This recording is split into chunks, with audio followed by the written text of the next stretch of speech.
Good afternoon and welcome to the drawing studio. This is the first of 3 or 4 installments of color mixing for painters.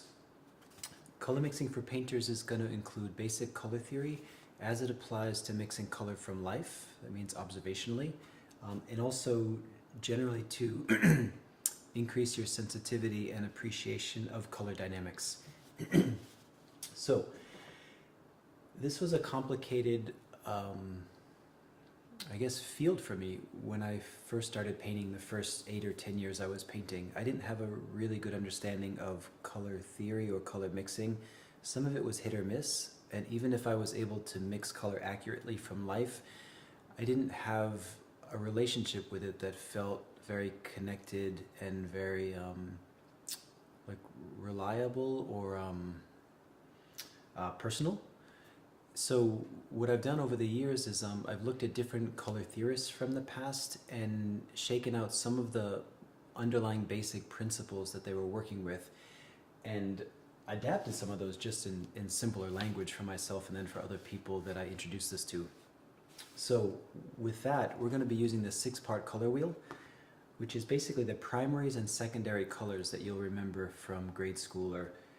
But in this, I'm going to imagine that you don't know anything, just so that we can arrive at a common vocabulary and go from there. So it'll be as basic as I can get it. Okay, so if you have coffee or tea, cheers. And if you do not, you may pause and go and get some. This will be about 20 to 25 minutes for this first part. Okay, so the basics. Oil paint. This is arranged in a circle in the color wheel, the 6-part color wheel. We're also, maybe in the second or third segment of this tutorial, we're going to be introducing white because we'll need that for mixing color from life. But for the purposes of understanding color theory and how it helps us, we won't need white yet. What we will need, though, are some common terms, common vocabulary, so that we can agree on where we're starting from. So let me move through these quickly, and then these 4, basically these are the 4 underlying conditions of color theory, of color actually. So I want to have as simple as we can, simple and agreeable vocabulary so that we always know what we're talking about. So the first one would be hue. Hue is basically whatever the native color family is. Green, yellow, orange, purple, blue, red, whatever it might be, that we're calling hue, which basically means what is its native color family name. So that's hue. Now a lot of these terms get used in different ways from different people, so bear in mind you may encounter these somewhere else and they'll mean something a little bit different or a lot different. So this is how we're using them for our purposes. So that's hue. It's the basic color family that we're talking about, like what is its name. Okay. The next one would be temperature. Temperature, now this is important. All of these underlying conditions of color, these qualities of color, are all going to be relative. Hue is not so relative. Hue is pretty much, I mean blue, I mean red, I mean green. That's not so relative. But temperature, value, and saturation are always relative to what their environment is.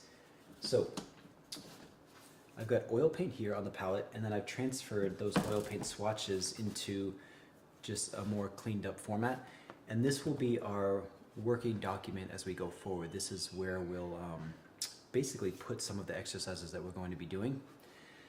Now, the context that we're dealing with here is the 6-part color wheel, so that these terms, temperature, value, saturation, are all going to be relative, and in this case they're relative to this.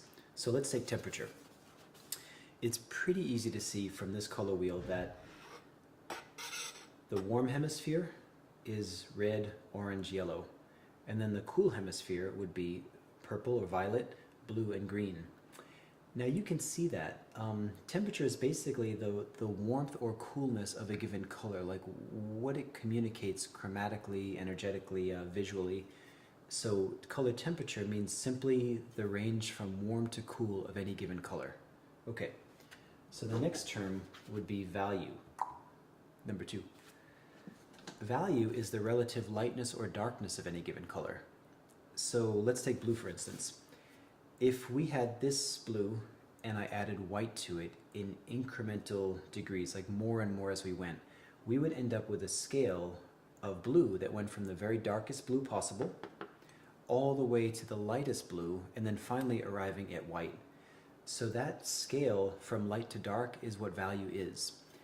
So every color has an underlying value, meaning an underlying lightness or darkness. This is really important because when you're painting and you're working with color, there's a lot of activity, there's a lot of intensity, there's a lot of feedback from it. So it's easy to forget what the underlying lightness or darkness of any given color is, particularly if you're dealing with very intense colors, like very bright colors, saturated, like really rich colors. So, because what happens is that they'll distract you and you'll imagine that, oh, that tomato, for instance, is super bright red, right? So you imagine that it's light because it's luminous and it's reflective and it's glossy. So all these things can encourage you to think of that as being a light value. But if you were to take a black and white photograph of it, you might see that it's actually quite a deep middle tone in terms of its underlying grayness, meaning its internal darkness or lightness. So color can be distracting. One way to think about it is if you had like a flower garden and there were lots of different colors of flower, full color, and then you took a black and white photograph of that, every one of those colors, including the green of the leaves and the stems, all would have a corresponding value in terms of the grayscale, light, dark, or middle tone. So it's really important to keep your sense of value structure intact when you're painting. If you've had the experience of painting where in the moment it feels great, things look good, you come back to it a few days later and it's just bottomed out. It seems kind of dead and just not a lot of juice. If you were to look at that under a black and white camera setting, you might see that the value structure is really compromised, like not a lot of clarity, not a lot of integrity in terms of, did I mean like a light middle tone? Did I mean a deep middle tone? Did I mean a dark? So color can distract us from what our choice is about value. Okay, so I think we get that. If you want to see somebody who does it really well while also engaging very high key colors, you can look at some of the Matisse paintings from his Fauve period, where he was using very high-key saturated colors. But if you looked at those under a black and white setting, you'd see that the value structure is super thoughtful, like really intact in terms of the relative lightness or darkness of all of those high-key color choices. Okay, so that's value. And value we can't really deal with until we introduce white, but it's one of the conditions of color that we're going to want to be very familiar with. So the last one will be saturation. Saturation is a tricky, well, it's not tricky, but it's the vocabulary is tricky because people use different things.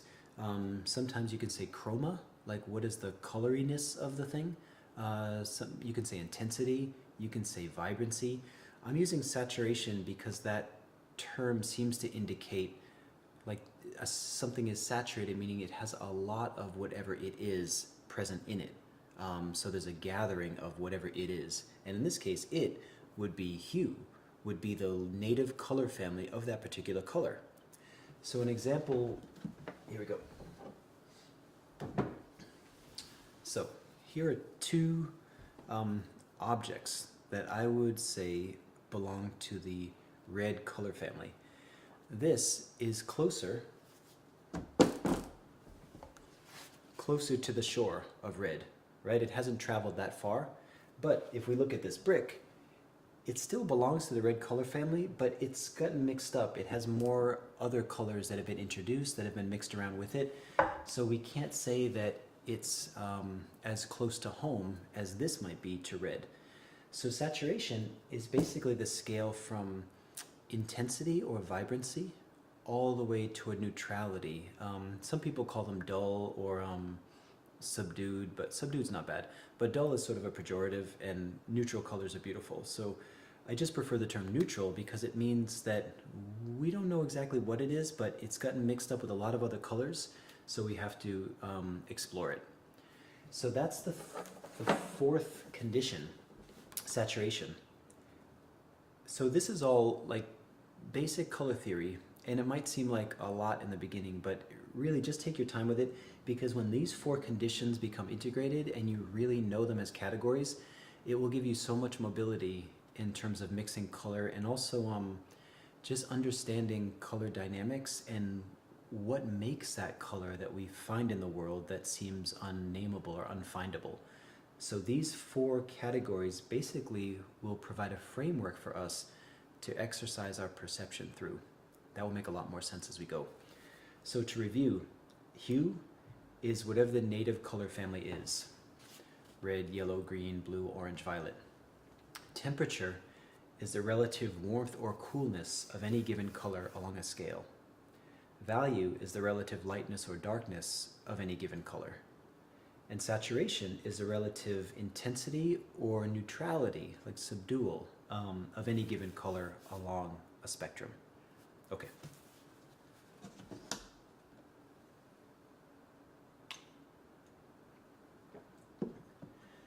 Now, let's talk about, I'm sort of mixing back and forth between the document and the oil paint itself.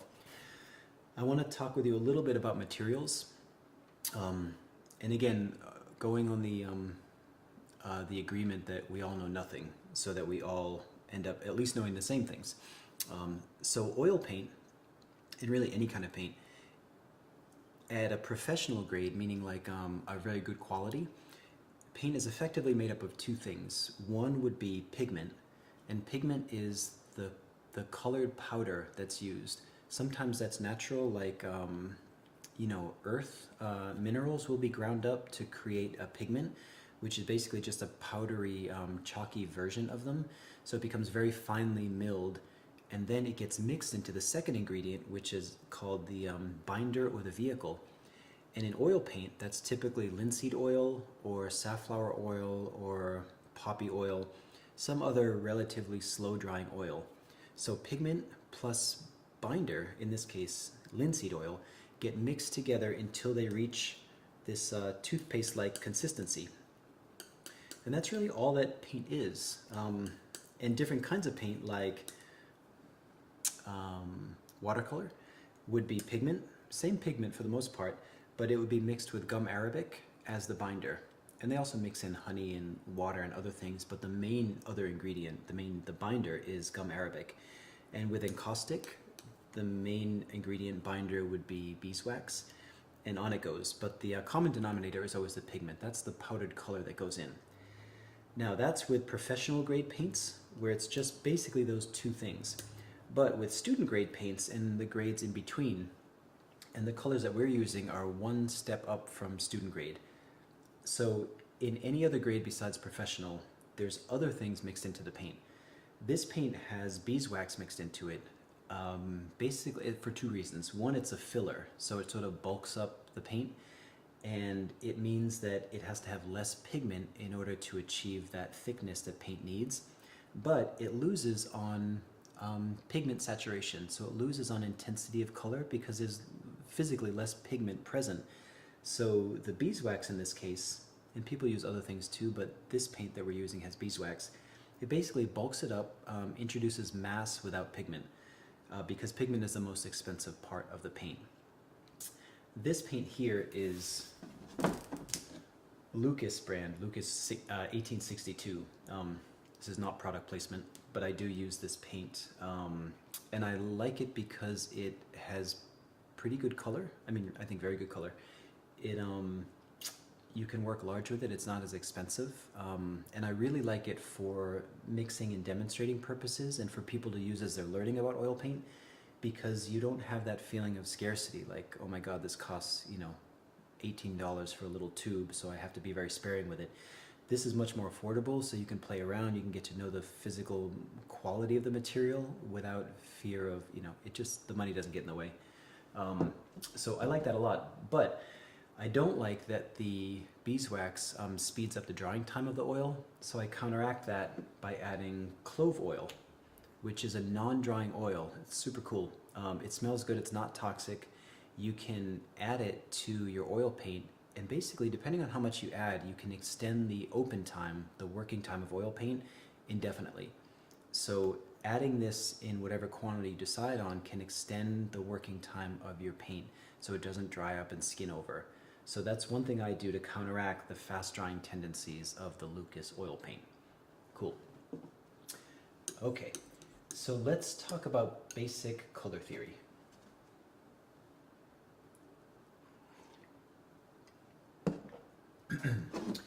We are using a 6-part color wheel, and the main reason for that is I want us to learn, like by analogy, I want us to learn to cook from scratch. So if I were trying to paint this brick in nature, and I happen to have, you know, burnt sienna or Indian red as a tube color, like on my palette, I'd say, oh great, I'll just take the Indian red and I'll add a little bit of black and a little bit of white and I'll be in pretty good shape.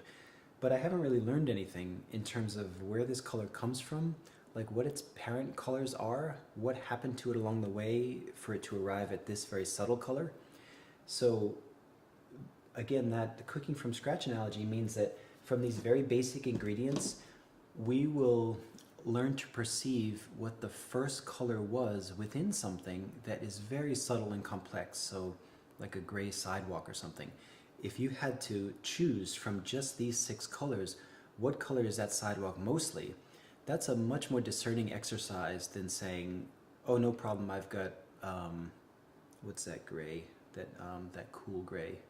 It's not Davies gray, I'll remember it in a minute. But that gray, adding white, you're pretty close. So in this way, oh, what is that gray? Henry Miller talked about that gray in Quiet Days and Clichy in the first chapter when he's talking about Paris and all the different grays that he encountered in Paris and how much he loved them. And he said Americans only know this. What the hell is the name of that gray? Oh, it'll come back. Anyway, but you get the idea. When you only have these colors to choose from, and you're looking at that gray sidewalk and you have to choose between one of these, you have to pare that thing down and get very discerning in terms of like, what is that gray leaning toward? Like, what is its underlying origin color, its origin hue? And then you say, oh, if I only have these to choose from, it's more blue than anything else. Maybe it's more green, depending on, you know, what it is. But this will give us the ability to become very specific in terms of locating what the origin point is or was of a color that we're encountering in the world. Okay, so that's one very good reason for using a limited palette, is because you get to know, one, you get to exercise that level of perception. And the other thing is that you get to know physically what each of these pigments can do, and you can push them and say like, okay, if I'm painting outside and it's a bright blue summer sky, and I have this ultramarine blue, that ultramarine blue is not going to get me a very luminous summer sky, because when I add white to it, it loses a lot of luminosity, a lot of intensity. But another blue, cerulean blue, maybe cobalt blue, phthalocyanine blue, those might get me closer to that sky. So by having a limited palette, you can get to know what your colors can do by really exercising them, like seeing what's possible. And then if you discover, boy, that blue will never get me that summer sky, then you can add another blue along with ultramarine blue into this category, so that then you've got 2 blues, but you've still got the simple category of blue there. It's just that you have more options within that. So in effect, you start to introduce new colors into a base of knowledge that's very, it's well known to you. You really are familiar with what these colors can do. So I want to tell you what colors we're using for these purposes. And these are ones that I've used over the years, and I like them because they feel like good average representations for each of the color families. Now you can choose a different yellow or a different red, whatever you like in these categories, but the important thing is that the categories remain intact. So let's introduce the colors first. Now these are all Lucas colors, but you can find the equivalents in any brand that you like or that you happen to have.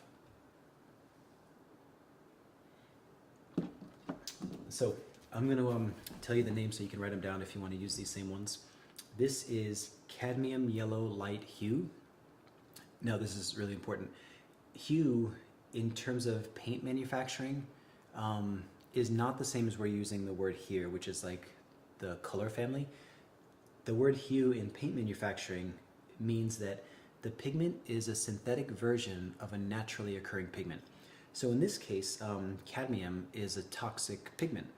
But when they say hue at the end of it, it means they found a synthetic representation for it. So this paint is not toxic. So that's what hue means generally when it's used as part of the name, the identifier of the paint label. At least with Lucas it is, and I think for other brands as well. So this is cadmium yellow light hue, which means it's a non-toxic version. This is cadmium orange hue. This is cadmium red deep hue. This is cobalt violet. This is ultramarine blue. And this is sap green, sap green. So those 6 colors, plus in the end, we'll be using titanium white as our white. So those are the colors that I'm using as stand-ins here. They can do a lot. They can get us most of the colors we see in the world, these guys plus white, but they can't do everything. So this is a foundational palette. Okay. Now, in color theory and the 6-part color wheel, there are 2 color triads. The first one is the primary colors. So the primary colors, if you remember, are yellow, red, and blue. So they're called primary because nothing else makes them. They just are. You could think of them almost as the first colors. So there's no 2 other colors that you could mix together to create a yellow. You could get a variation of a yellow, but you couldn't actually make yellow by mixing 2 other colors together. So the primary colors, yellow, red, and blue, come first. They're the first arrivals. And they make a triangle, right? And then in between every primary color, like yellow and blue for instance, we have what's called a secondary color. In this case, the secondary color is green because blue or yellow and blue get together and they create green. So it's secondary because it's second generation. It came from the primaries. So green is the secondary color that's made from yellow and blue. Violet is the secondary color that's made from blue and red. And orange is the secondary color that's made from red and yellow. So in effect, we have 2 color triads. We have this one, that triangle, and that's basically what triad means, is triangle. Visually, that's what it means. We have that triangle, and then we have this triangle of the secondary colors, green, orange, and purple. Okay, so those 3 colors are secondary, these 3 colors are primary. Now, they're arranged in a wheel, and this is actually a great way to set up your palette too, for reasons that I'll talk about in a minute. They're set up in a wheel here to show that they're actually relational and that one graduates into the other. So for instance, blue, if it wants to warm up, along the perimeter here, let's say blue wanted to move toward yellow. Well, as it moves toward yellow, it's partaking of yellow all the way, but it has to become green before it gets to yellow. So green is transitional as blue moves around and warms up and gets to yellow. If it wants to warm up in the other direction and go toward red, well, it's going to move through purple territory on its way. So we can see that these colors graduate, they borrow from each other, and they transition as they go around. Now, my palette, which is under here, it has basically the colors laid out in an oval or in a circle as well. I'll show this to you when we get into color mixing from life. But it's a great way to set up your palette, and interestingly, Cezanne had his palette set up in a similar wheel. And you know from looking at the traditional wooden painter's palettes when people were out in the field, they were also set up in sort of an oval. It's easier to see the relationships of color when they're arranged like this than it is if you have them straight out in a line where it's like a segment. It's chopped at one end and chopped at the other end, because they don't rejoin, so that circle gets broken. There's not a sense of continuity. So to arrange your palette, loosely in a wheel or in an oval is a really great way to indicate the continuity of color in terms of it being a whole system, a whole dimension. Okay, so that's the primary and secondary. That's the color wheel. Oh yeah, about Cezanne. So he had his palette set up in this wheel, but in the category of blue, for instance, he might have 6 different blues. He might have ultramarine blue and cerulean and cobalt and manganese blue and all kind of whatever he needed for what he was encountering in painting, he would have in that category. He might have 4 yellows, he might have 3 reds, he might have 8 greens. So he had larger constellations of color, but the underlying structure was very simple. So it's a beautiful visual format because it helps us remember the underlying qualities of color. Okay. So one more thing before we end this segment, I want to talk about complementary colors, just to introduce it. So complementary colors are colors that are opposite on the color wheel. You may have heard of complementary colors before. The word is C-O-M-P-L-E-M-E-N-T-A-R-Y. C-O-M-P-L-E complementary E-N-T-A-R-Y. So that's complementary, meaning like not complement like nice color. It's more like they provide what the other's missing. So complementary colors, when they get together, achieve a sense of wholeness chromatically in a way that you'll understand in a minute. We can demonstrate. So complementary colors are colors that are opposite on the color wheel. And in the 6-part color wheel, we have 3 complementary pairings. We have orange, orange and blue. We have violet and yellow. And we have red and green. Okay.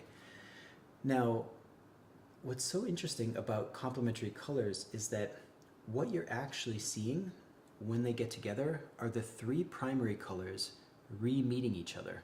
So for instance, if we take blue and orange, blue is a primary color. Orange is a secondary color that's made up of the 2 remaining primary colors.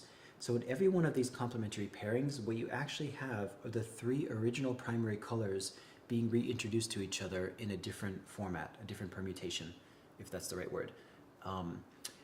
And it's interesting because one of the qualities of complementary colors is that when they're near each other, they make each other more intense. So an orange that's next to a blue will look even more orange, and the blue will look even colder.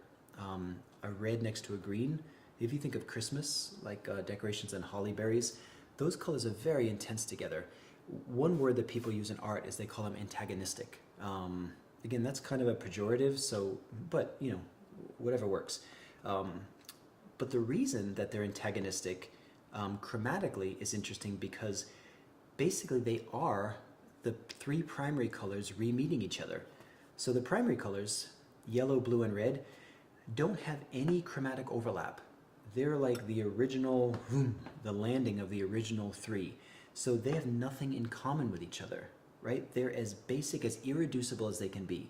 So yellow, blue, and red, there's nothing, they're just distinct from each other, right? So in that way, they're full of creative potential. Like there's nothing that's already knitting them together, right? They're basic, they're first.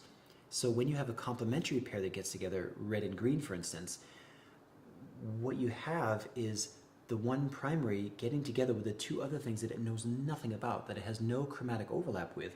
So as a result, part of what happens is that they become more intense around each other. So think of that in any other context, like people, you know, temperaments, politics, whatever it might be. Like when there's nothing bridging them, right? Things become more intense, right? When they're next to each other, they amplify what the other already is.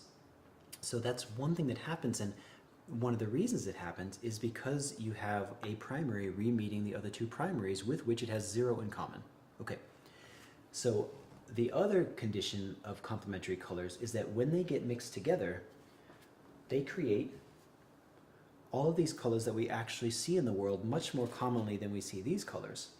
So complementary colors are basically the fast track to mixing earth tones and to mixing all of these subtle, unnameable things that we find in the world.